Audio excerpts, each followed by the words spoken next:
Bill Nye the Science Guy. Dill. Bill Nye the Science Guy. Science rules. Bill Nye the Science Guy. Inertia is a property of matter. Dill. Bill Nye the Science Guy.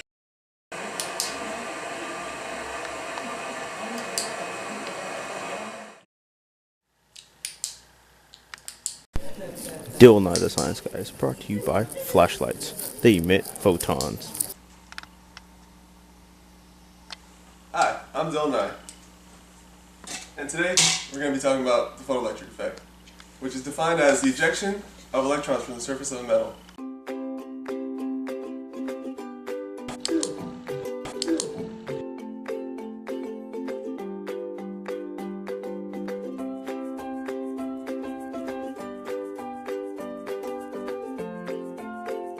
Before Heinrich Hertz discovered the photoelectric effect in 1887, the classic wave theory was the only thing we could use to explain the way light traveled. Hertz conducted the first experiment in which a charge was run through two metal spheres to test the hypothesis of light moving in a wave-like motion. However, Hertz's experiment yielded errors because the air pressure played a role in the traveling current. James Clerk Maxwell was the one who determined that light was an electromagnetic wave, a wave that consisted of oscillating electric and magnetic fields. The most stunning part about his theory was the existence of such waves traveling at the speed of light. Therefore, they believed that light was such a wave. This caused many physicists to experiment for the detection of electromagnetic radiation, and the first successful attempt was Heinrich Hertz in 1886. Classical wave theory claims that the applied electromagnetic radiation possesses an amplitude which, when is increased, results in a higher intensity.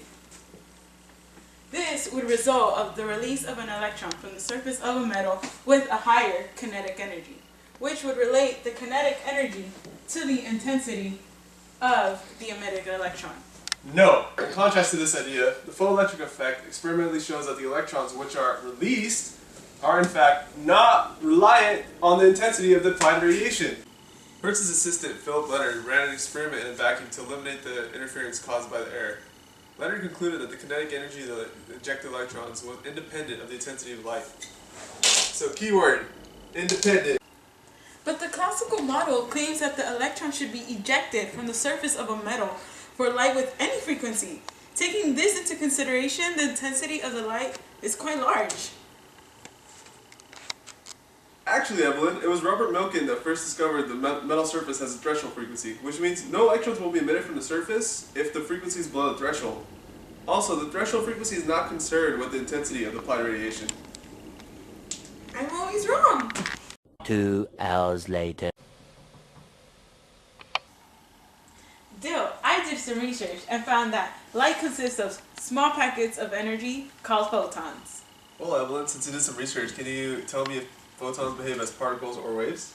So what I found was that actually the theory of photoelectric effect that you had discussed earlier contributed greatly to de Broglie's theory, which proves that photons behave as both waves and particles. Oh, I recall that theory. He had hypothesized that if light has both wave-like and particle-like properties, then matter could too. De Broglie's theory can be explained using Young's double-slit experiment. Light was aimed through two slits, then a diffraction pattern of multiple bands were formed because the waves of light interfere with each other. Then electrons were also shot through two slits and the same diffraction pattern was formed. This proved that the electrons behave like waves.